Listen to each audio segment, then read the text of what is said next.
सुप्रभात बच्चों, आज आपको हम व्याकरण पढ़ाएंगे और ये आपकी व्याकरण की किताब है। ये आपको दिख रही होगी, ये आपकी व्याकरण की किताब है।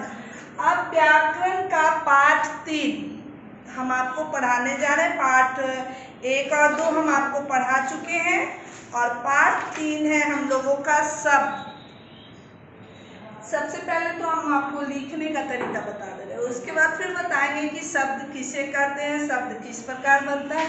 ठीक है, तो सबसे पहले आप अपने CW कॉपी में, व्याकरण की एक ही कॉपी है, आप अपने कॉपी में CW लिखेंगे, फिर से यहाँ पे आप देख लेंगे, फिर पाठ का नंबर लिखेंगे, पाठ का नाम लिखेंगे, फिर यहाँ पे नया शब्द करके हेडिंग देंगे। ठीक है, यहाँ पे एक छोटा सा मोनोग्राम बनाएंगे। आप देख रहे हैं हम यहाँ पे बनाए हुए हैं, छोटा सा, आप सुंदर से अपने कॉपी में बनाएंगे।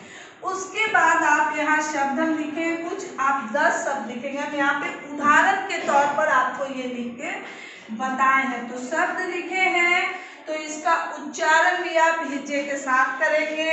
तालव्य ब संयुक्त शब्द, प्र में आकर कार प्रकार, वय संयुक्त आकार कर न व्याकरण, ममेरी ग मृग, चमे आकर चा चंद बिंदु द चांद। इस प्रकार से आप शब्द को लिखेंगे और फिर से आप इसे पढ़ेंगे। ठीक है, अब आइए आपको हम बताते हैं। आप अपने कॉपी में लिख लेंगे, अब उसके नीचे प्रश्न उत्तर। अब आपको हम बताते हैं शब्द किसे कहते हैं। तो दो वर्णों के मेल से जो नया शब्द तैयार होता है उसे हम शब्द कहते हैं। तो दो वर्णों के मेल से तो बनता है, लेकिन क्या हम ये वर्ण लिख रहे हैं यहाँ पे अ जोड़ म जोड़ न, नया शब्द यहाँ बन गया, हमारा शब्द तैयार हो गया। तो अमन, अमन नाम है, इसका अर्थ है। तो ये आप समझ रहे हैं कि ये शब्द है। और हम यहीं पे इस प्रकार से लिख रहे हैं अ जोड़ क, अका। क्या आप ये समझ रहे हैं कि ये क्या है? ये भी शब्द है, ये भी वर्णों के मिलने से ही बना है, लेकिन ये शब्द, इस शब्द का कोई अर्थ नहीं। तो वर्णों के, दो या दो से अधिक वर्णों के सार्थक मेल को हम शब्द कहते हैं। हम आपको यहाँ पे लिख के बता रहे हैं।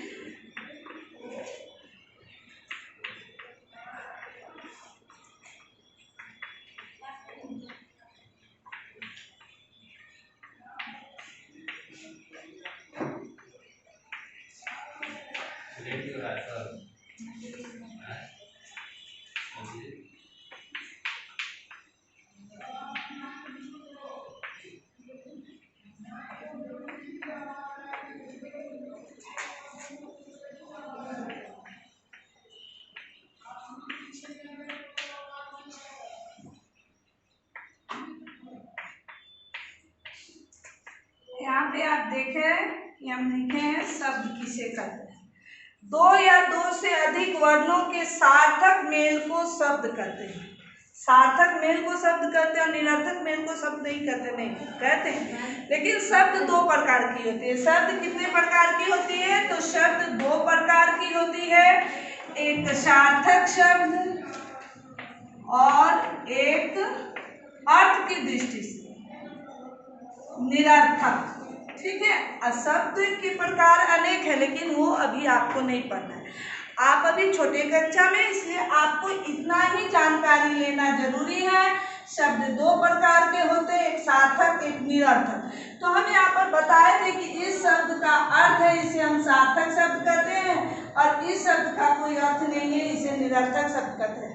शब्द दोनों बना है, लेकिन यहाँ पे जो हम परिभाषित कर रहे हैं शब्द को, तो यहाँ जो परिभाषित कर रहे हैं तो उस वाक्य के अनुसार दो या दो से अधिक वर्णों के सार्थक मेल को ही शब्द कहते हैं। जिस शब्द का कोई अर्थ होता है वही सार्थक शब्द। अब आपको हम बताएं, निरर्थक भी बताए हैं कि निरर्थक शब्द भी होते हैं, तो जिनके वर्णों के मिलने से कोई अर्थ प्रकट नहीं होता है, उसे हम निरर्थक शब्द कहते हैं।